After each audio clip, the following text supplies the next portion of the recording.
विष्णु सहस्त्र नाम में विष्णु को शंभु, शिव, ईशान और रुद्र के नाम से बुलाया गया है, जिससे यह सिद्ध होता है कि शिव और विष्णु एक ही है। विष्णु सहस्त्र नाम कर्म प्रधान है। भगवान विष्णु सृष्टि के पालनहर्ता हैं और इनकी पूजा उपासना से जीवन का निर्वाह सहज हो जाता है। भगवान विष्णु की उपासना के लिए विष्णु सहस्त्रनाम का पाठ सबसे ज्यादा फलदायी होता है। इससे श्री हरि की कृपा से सारे काम आसानी से बनने लगते हैं। इसमें भगवान के सहस्त्र नामों का उल्लेख है। इसके अद्भुत श्लोक हर ग्रह और हर नक्षत्र को नियंत्रित कर सकते हैं, परंतु बृहस्पति की पीड़ा को दूर करने के लिए इसका पाठ अमोघ होता है। अधिक मास में इसका पाठ विशेष फलदायी होता है, इससे हर तरह की मनोकामना पूर्ण की जा सकती है। निरंतर 40 दिन तक विष्णु सहस्त्रनाम का पाठ करने से जीवन में शुभ परिवर्तन स्पष्ट रूप से दिखने लगते हैं। बाधाएं धीरे धीरे समाप्त होने लगती हैं। आर्थिक, मानसिक, शारीरिक, पारलौकिक लाभ मिलने लगते हैं। विष्णु सहस्त्रनाम एक व्यक्ति को आत्मविश्वास से भरकर सभी बाधाओं को दूर करने में सहायता कर सकता है और एक केंद्रित तरीके से लक्ष्यों का पीछा करने में भी मदद कर सकता है। यह सारी चिंताओं को दूर कर देता है। शक्तिशाली जब उन पापों को दूर करने में मदद कर सकता है। यह व्यक्ति को धार्मिकता के मार्ग की ओर बढ़ने में मदद भी करता है।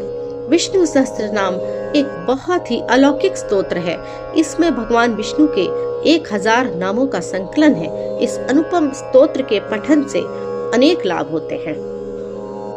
हमारे घर में उपस्थित दारिद्र्य का नाश अति शीघ्र हो जाता है। दीन से दीन व्यक्ति भी इसके पाठ से कुबेर सा धनवान बन सकता है। विष्णु सहस्त्रनाम के पाठ से मानव शरीर का कल्याण होता है। हम न जाने कितने जन्मों के कितने पापों की गठरियों को ढो रहे हैं, जो हमें रोग के रूप में प्राप्त मिल रही हैं। इस पावन स्तोत्र का पठन करने से जगत पिता भगवान विष्णु की अनुकंपा से हमारा शरीर निरोगी और तेजस्वी बनता है। भगवान विष्णु सुख समृद्धि के देवता हैं। इनके स्तोत्र के दैनिक पाठ से सौभाग्य वृद्धि निश्चित तौर पर होती है, इसमें कोई शंका नहीं है। विष्णु सहस्त्रनाम के पाठ से हमारे मन मस्तिष्क में एकाग्रता बढ़ती है और हम आत्मविश्वास की वृद्धि होती है। यदि आप चाहते हैं कि एक एक श्वास के साथ विष्णु सहस्त्रनाम प्रवाहित हो, तो यह अभ्यास, ध्यान और एकाग्रता से संभव हो सकता है। हर श्वास के साथ एक नाम का उच्चारण करें। शुरू में यह कठिन लगेगा, लेकिन धीरे धीरे यह अभ्यास सहज हो जाएगा।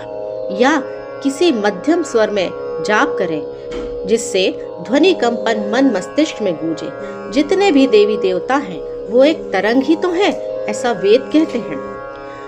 ध्यान को मंत्र में विलीन करने दें। पूर्ण समर्पण की मुद्रा में आ जाएं। अन्य विचार स्वतः ही लुप्त हो जाएंगे। मात्र विष्णु के नाम आपके मस्तिष्क में चलते रहेंगे। विष्णु सहस्त्रनाम को किसी शांत जगह पर सुनते हुए श्वास पर ध्यान केंद्रित कर सकते हैं। आप नाद योग का सहारा भी ले सकते हैं। प्रतिदिन अभ्यास करने से यह सहज और प्राकृतिक अनुभव होने लगेगा। विष्णु सहस्त्रनाम के शब्दों को केवल पढ़ना नहीं है, बल्कि उन्हें जीना है, उन्हें अनुभव करना है। जब विष्णु सहस्त्रनाम का उच्चारण होता है, तो हर नाम एक ऊर्जा तरंग की तरह हमारे भीतर प्रवाहित होने लगता है। अब आप कल्पना करें, जब आप ओम विष्णवे नमः कहते हैं, तो श्वास अंदर जा रही है और शरीर में शांति भी भर रही है। जब आप ओम नारायणाय नमः कहते हैं, तो श्वास बाहर जा रही है और आपके भीतर का अवांछित भार हल्का हो जाता है। विष्णु का एक एक नाम ब्रह्मांड की अनंत ध्वनि का अंश है। जब हम इसे अनुभव करते हैं, तो लगता है मानो अंतरिक्ष में कंपन हो रहा हो, हृदय में हलचल हो रही है और आत्मा स्वयं को पहचान रही है। विष्णु सहस्त्रनाम शब्द नहीं है, एक स्पंदन है। ये उच्चारण नहीं है, एक प्रवाह है। विष्णु सहस्त्रनाम एक नाम नहीं, स्वयं नारायण की अनुभूति है। तो देर किस बात की है? कोई मुहूर्त न देखें, कोई विशेष तिथि न देखें, बस विष्णु सहस्त्रनाम का पाठ आरंभ कर दीजिए। अगर आपको यह वीडियो पसंद आई है तो इसे शेयर और लाइक अवश्य करें तथा चैनल को भी सब्सक्राइब करें। श्री हरि, श्री विष्णु, श्री नारायण।